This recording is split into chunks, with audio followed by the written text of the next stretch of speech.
So yan guys, what's up mga katikman? So another day, another food vlog mga idol, Alaminos, Laguna. Yan. So mga idol, nandito lang po tayo sa bayan ng Alaminos, Rizal Street, kahirisan lang po ng simbahan at saka ng kanilang municipal hall mga idol. So meron tayo dito guys, lugaw.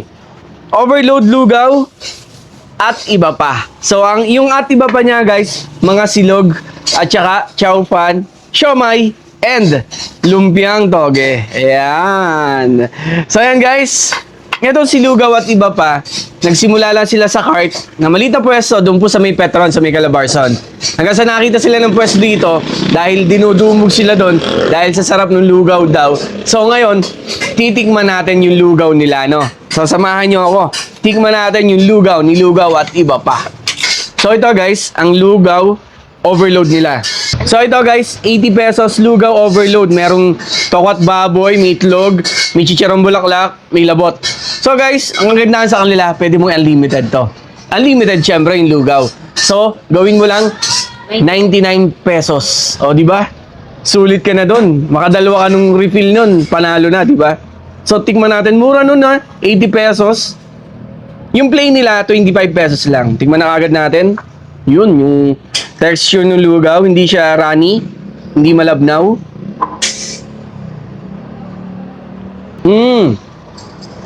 Alam mo yung batang lugaw, yung kabataan natin na lugaw, ayun yung kinagisnan na lugaw. Ito yung lasa niya.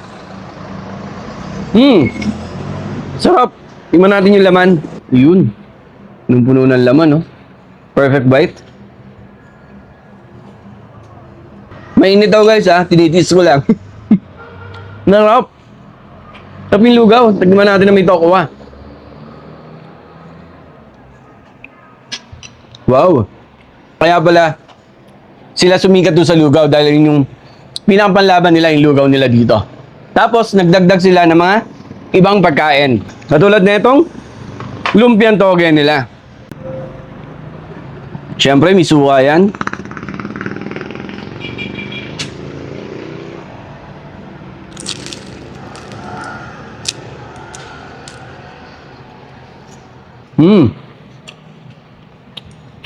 Parang masarap siyang kapartner yung lugaw. Meron din siya dito side dish na siomay. Ang lalaki. Gawa niyo din to, sir. Kailan may gawa? Sarap. Uy, 60 pesos, 5 pieces. Pero malalaki yung siomay niya, ha? Nakagad natin. Kaya ko kaya ito na sa subuan. Laki. So, nakatuwa. Pag dito ka nag-dine in, nasa tabing kalsada ka lang, di ba? Yun. Ang sarap yung siomay niya, ha? Siksik na siksik. Sarap yung lasa, promise. Ay, dapat nyo ito matikman.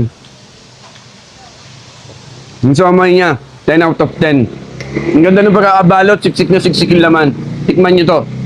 So yun guys, si lugaw at iba pa, simula alas 6 ng umaga, nag-o-open na sila. So, pwede ka na maglugaw ng alas 6 ng umaga. Tapos sa gabi, hanggang 8:30. Ang food trip naman paggabi, mga silog. Ayan.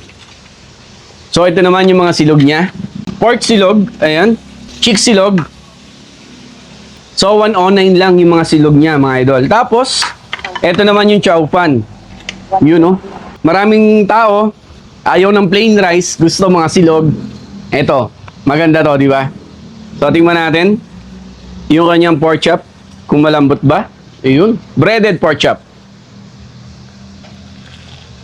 Ay. Ang sayang kagatin, ang kapal, malambot ang lutong. Tingnan natin ang sinangag.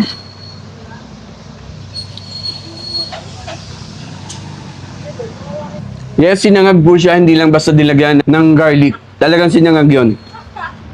Punta tayo sa chow fan nila. Tingnan natin yung mismo kanin ng chow fan. Ayun.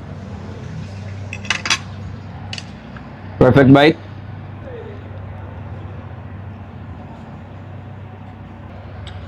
Guys, ang dami itlog ng chow fan. Ang sarap. 29. Tapos meron ka ng ganito kalaking Hungarian. Nice. Chow fan order nyo. Sarap ng kanin. May itlog. Tapos tikman natin yung chicken. Siyempre, pag ganitong chicken, marinate din nila to. Tingnan natin sa chow pan. So ito, perfect bite. Chow pan chicken.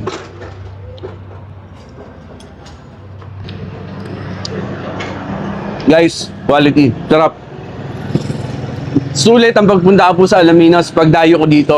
Marerekomenda ko to, lalo na po doon sa mga followers natin from Alaminos, Laguna. Kung di nyo pa natitikman to si Lugaw at iba, papuntahan nyo na po guys. Panalo chow pan, yung lugaw, kung nagkikribing na lugaw, umaga. Paggabi naman, yung mga silog nila. At huwag nyo kakalimutan yung siomay, masarap din, no? So yun guys, dito lang po ito, malapit sa simbahan ng Alaminos, Laguna. Lugaw at Ibaba. So tikman nyo na rin po. Thank you for watching!